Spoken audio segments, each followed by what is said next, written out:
యేసుక్రీస్తు నామములో మీ అందరికీ మా పరమ యెరూషలేం మినిస్ట్రీస్ ద్వారా హృదయపూర్వకమైన వందనాలు తెలియజేస్తున్నాం. దేవుని మహాకృపను బట్టి ఈ పూట పరిశుద్ధ గ్రంథములో దేవుని వాక్యాన్ని మనం ధ్యానించుకుందాం. కీర్తనకారుడు రాసినటువంటి కీర్తనలు 40వ కీర్తన 7వ వచనాన్ని చదువుతున్నాం. అప్పుడు పుస్తకపు చుట్టలో నన్ను గురించి రాయబడిన ప్రకారము నేను వచ్చి ఉన్నాను. ఈ వాక్యములో కీర్తనకారుడు రాసినటువంటి మాటల్లో పుస్తకపు చుట్టలో రాయబడిన రీతిగా ఇదిగో ఆ ప్రకారముగా నేను వచ్చి తిని, పుస్తకపు చుట్టలో నన్ను గురించి రాయబడిన ప్రకారముగా ఈ లోకమునకు యేసుక్రీస్తు వచ్చనని వాక్యం చెప్తున్నమాట. గ్రంథపు చుట్టలో యేసుక్రీస్తును గురించి ప్రవచనముగా రాయబడినటువంటి మాటల ప్రకారముగా ఇదే మాటను ధర్మశాస్త్రమును స్తున్నముగా చదివినటువంటి దైవజనుడు పౌలు గారు కూడా హెబ్రీలకు రాసిన పత్రికలో 10వ అధ్యాయము 7వ వచనములో మనం చదువుతున్నాం. అప్పుడు నేను గ్రంథపు చుట్టలో నన్ను గురించి రాయబడిన ప్రకారము దేవా నీ చిత్తమును నేను నెరవేర్చే ప్రకారముగా నేను నెరవేర్చుటకు ఇదిగో నేను వచ్చి తిని. ఈ వాక్యములో గమనించినట్లయితే గ్రంథపు చుట్టలో రాయబడిన ప్రకారముగా నేను వచ్చి తిని, ఖచ్చితంగా యేసుక్రీస్తు లేఖనాలు చెప్పిన ప్రకారముగా లేఖనాలు నెరవేర్పు కలుగు చేయుటకు ఇదిగో ఈ లోకములో వచ్చాను. యేసుక్రీస్తు వచ్చాను, యేసుక్రీస్తు పుట్టెను, యేసుక్రీస్తు సశరీరుడిగా వచ్చానని అనేకమైన విధాలుగా మనము దేవుని గురించి సంతోషముతో మరి అనేకమైన విధాలుగా వ్యక్తపరుస్తూ ఉంటాం. కానీ యేసు ప్రభువు ఇక్కడ చెప్తున్నటువంటి ఆయన యేసయ్యను గురించి మాట్లాడుతూ, దేవా నీ చిత్తమును నేను నెరవేర్చుటకు ఇదిగో నేను వచ్చి తిని. దేవుని చిత్తమును నెరవేర్చుటకు ఆయన ఈ లోకములో గ్రంథపు చుట్టలో రాయబడిన ప్రకారముగా ఆయన ఈ లోకమునకు వచ్చనని లేఖనాలు తెలియజేస్తున్నమాట. 10వ అధ్యాయము 9వ వచనములో కూడా ఆయన నీ చిత్తమును నెరవేర్చుటకు ఇదిగో నేను వచ్చి ఉన్నాను చెప్పుచున్నానని ఇక్కడ రాయబడుతూ, ఇదిగో ధర్మశాస్త్రము చొప్పున అర్పింపబడినటువంటి 2వ దానిని సిద్ధపరచుటకు మొదటి దానిని ఇదిగో కొట్టివేయుటకు ఇక్కడ గమనించినట్లయితే రాయబడినట్లుగా ఏమై ఉన్నదంటే, ఆయన చిత్తమును నెరవేర్చుటకు నేను ఇదిగో వచ్చి ఉన్నాను. ఈరోజు మనం గమనించాలి, యేసుక్రీస్తు యొక్క తండ్రి అయిన దేవుడు, కుమారుడైన ప్రభు అయిన యేసుక్రీస్తు పరిశుద్ధాత్మ దేవుని యొక్క సన్నిధిలో దేవుని వాక్యము ఆయన చిత్తము ఏమై ఉన్నది, ఆయన చిత్తమును తెలుసుకొని ఆయన చిత్తము చొప్పున నడుచుకొని ఆయన చిత్తము చొప్పున ప్రవర్తించేవారుగా మనము ఆత్మీయతలో నడుచుకోవాలని వాక్యం ఇక్కడ చెప్తున్నమాట. ఆయన చిత్తము ఏమై ఉన్నది ప్రతి మనిషి యొక్క గుర్తించాలి. మొదటిగా మనం చూద్దాం, మత్తయి సువార్తలో 9వ అధ్యాయం 13వ వచనం చదువుతున్నాం. అయితే నేను పాపులను పిలవచ్చి తిని గాని నీతిమంతులను పిలవటకు రాలేదు. ఇదిగో ఇక్కడ చెప్తున్నమాట. ఎందుకు వచ్చారంటే ఆయన చిత్తం ఏమై ఉన్నదంటే, లోకములో మరి ఆదాము ద్వారా పాపము కలిగి ఉన్నది. యేసుక్రీస్తు గ్రంథపు చుట్టలో రాయబడిన ప్రకారము యేసుక్రీస్తు ఈ లోకమునకు వచ్చెను. ఆయన చిత్తం ఏమై ఉన్నది, తండ్రి చిత్తమును నెరవేర్చుటకు కుమారుడైన యేసుక్రీస్తుగా ఈ లోకమునకు వచ్చి, ఇక్కడ మనం గమనిస్తే పాపులను రక్షించుటకు, పాపులను పిలవటానికి నేను వచ్చాను కానీ నీతిమంతులను పిలవటానికి రాను.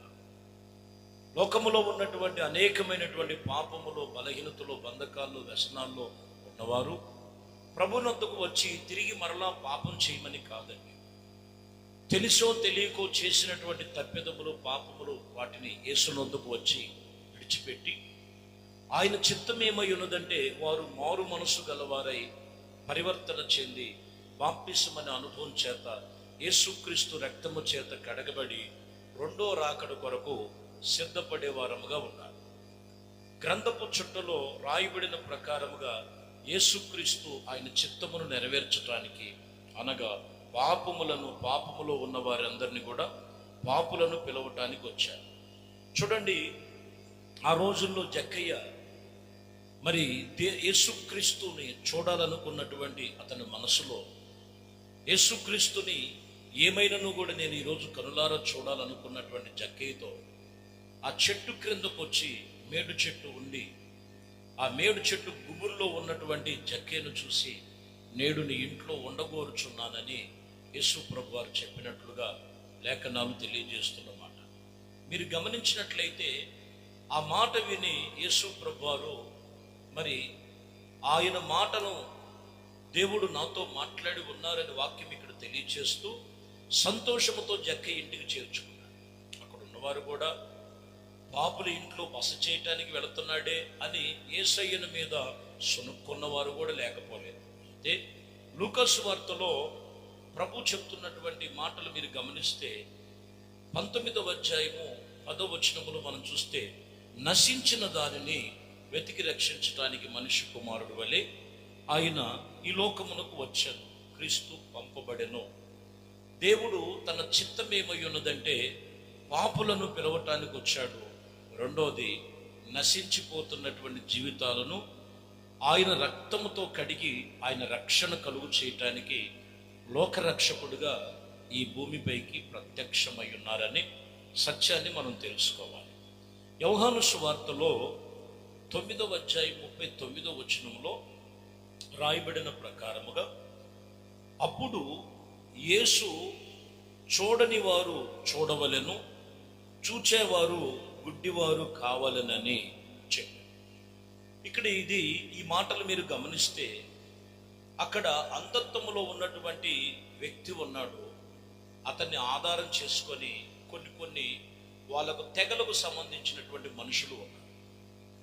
అయితే ఆ అంధత్వములో ఉన్నటువంటి వ్యక్తి యొక్క మరి అతనికి కళ్ళ మీద బురద రాసి కోనేట్లో కడుక్కోమని చెప్పినప్పుడు వెంటనే అతను కోనేట్లో కడుక్కొని అతను కనులు తెరవబడినట్లుగా యేసు ప్రభు వారి దగ్గరికి వచ్చినప్పుడు అనేక మందికి చెబుతున్నప్పుడు కొందరు హేళన చేశారు.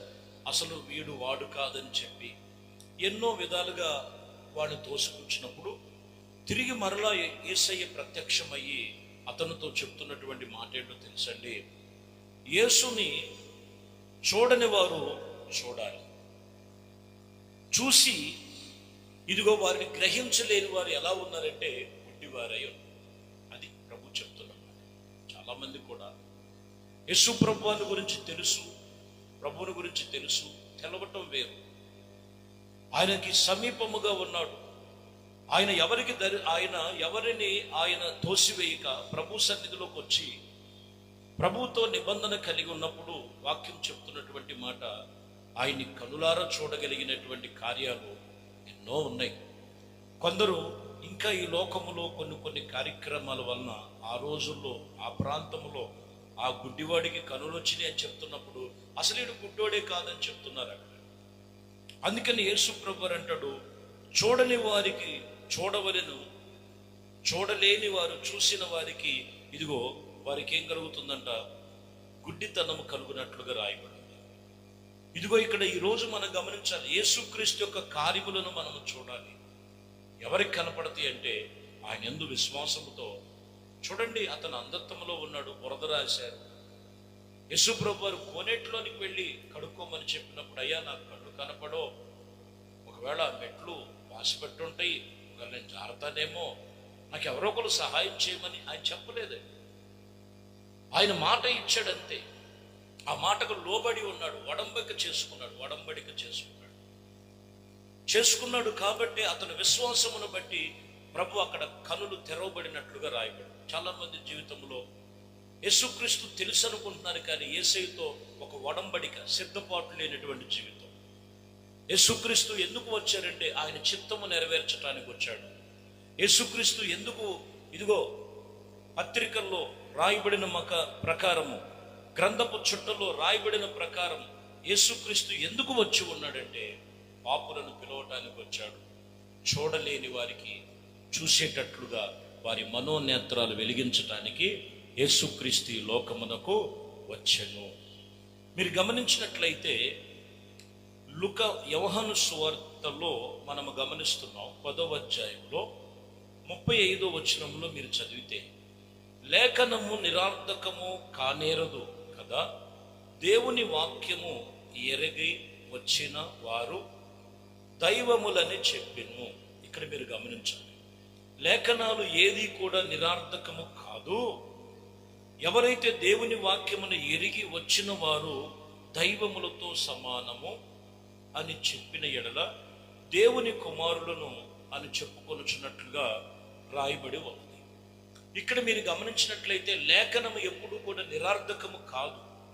ఎవరైతే వాక్యమును తెలుసుకొని ప్రభు నొద్దకు వస్తారో ఖచ్చితంగా వారి యొక్క మనోనేత్రాలు వెలిగించటమే కాదు, వాళ్ళ జీవితములలో కూడా ప్రభు యొక్క కార్యాలు కనులారా చూస్తారండి. కాబట్టి ఈరోజు ఇదిగో ఆయన పుస్తకపు చుట్టలో, గ్రంథపు చుట్టలో నన్ను గురించి రాయబడి ఉన్నది. ఈ పూట వాక్యములో చెప్తున్న మాట ఏమని రాయబడినకు ఆయన ఈ లోకమునకు వచ్చి ఉన్నారంటే దేవుడు చిత్తమును నెరవేర్చుటకు, రెండోది పాపులను పిలవటానికి వచ్చెను, మూడోది ఇదిగో మరి నశించిన దానిని వెతికి రక్షించటానికి వచ్చెను, నాలుగోది మనం చూసినప్పుడు ఇదిగో చూడలేని వారు యేసయ్య నొద్దకు వస్తే కనులారా చూస్తారు. ఇక్కడ కూడా వాక్యమును బట్టి మనలో మన జీవితంలో నిరర్థకము కాదని వాక్యం చెప్తున్న మాట. ఇంకను మరొక విషయమును గురించి అక్కడ లేఖనాలు రాయబడినటువంటి మాటల ప్రకారముగా ప్రియమైన దేవుని బిడ్డలారా, ఇదిగో దేవుని వాక్యం ఇక్కడ తెలియజేస్తున్నటువంటి మాటలలో మనము గమనించినట్లయితే ఈ మాటల ప్రకారముగా యేసుక్రీస్తు మరి ఆయన సస్యరుడుగా ఈ లోకమునకు వచ్చి ఉన్నారు. లేఖనాలు తెలియజేస్తున్నటువంటి మాటలు కాబట్టి గ్రంథపు చుట్టలో ఆయన్ను గురించి రాయబడినటువంటి ప్రకారముగా దేవుని వాక్యము తేటపరుస్తున్నటువంటి తెలియజేస్తున్నటువంటి మాటలు మీరు గమనించాలి. యేసుక్రీస్తుని మనము ఎరిగి యేసుక్రీస్తు నందు మనం జీవించి క్రీస్తు మన కొరకు లోకమునకు ఆయన వచ్చి ఉండటానికి మూల కారణం ఏంటంటే నువ్వు దేవుడు చిత్తము చేయాలి, పాపమును విడిచిపెట్టి నీవు చూడగలిగిన వారే ప్రభు వాక్యమును బట్టి నువ్వు వాక్యమును ఆధారం చేసుకొని చూడాలి. నాలుగోది మనం చూసినట్లయితే ఇదిగో దేవుని వాక్యం చెప్తున్న మాట, ఏ విషయములో నశించిపోతున్నావో ఆ లేఖనాలు తెలియజేస్తున్న మాట, ఆ లేఖనమును బట్టి అనుసరించి నడుచుకోగలిగితే వారు దైవములతో సమానమని ప్రభు చెప్తున్న మాట. కాబట్టి ఈ వాక్యం వింటున్నటువంటి మీ జీవితాలలో ప్రభు సన్నిధిలో గ్రంథపు చుట్టలో రాయబడిన ప్రకారముగా యేసుక్రీస్తు ఈ లోకమునకు వచ్చాను. మరి నీ జీవితంలో యేసుక్రీస్తుని మరి రక్షకుడుగా అంగీకరించి ఆయన చిత్తమును నెరవేర్చేవారుగా మీరు మీ కుటుంబాలు దేవుని యొక్క సన్నిధిలో మీ మనోనేత్రాలు వెలిగించబడుదురుగాక. ప్రార్థన చేద్దాం. మహాపరిశుద్ధుడు అయిన తండ్రి, దయగలిగిన మా ప్రభువా, విశేషమైన పరిశుద్ధ నామమును బట్టి మీకు స్తోత్రాలు. ఇదిగోనైనా మరి ఈ ఉదయకాలము గ్రంథపు చుట్టలో రాయబడిన ప్రకారము నన్ను గురించి నేను ఈ లోకమునకు వచ్చి ఉన్నానని మీ మాటల ప్రకారం ప్రతి ఒక్కరూ ఆత్మ చెబుతున్న మాటలు విని మనస్సు మార్చుకొని క్రీస్తు వైపు తన చిత్తమును నెరవేర్చుటకు ఇదిగోనైనా పరిపూర్ణమైన పరిశుద్ధమైన జీవితము జీవించే కృప ప్రతి ఒక్కరికి దయచేయమని, ఘనత మహిమ ప్రభావాలు మీకే పొందుకోమని నజరేయుడైన యేసుక్రీస్తు నామములో ప్రార్థించి వేడుకొనుచున్నాము తండ్రి. ఆమేన్, ఆమేన్. ప్రభు మిమ్మల్ని దీవించి ఆశీర్వదించుగాక. ఆమేన్.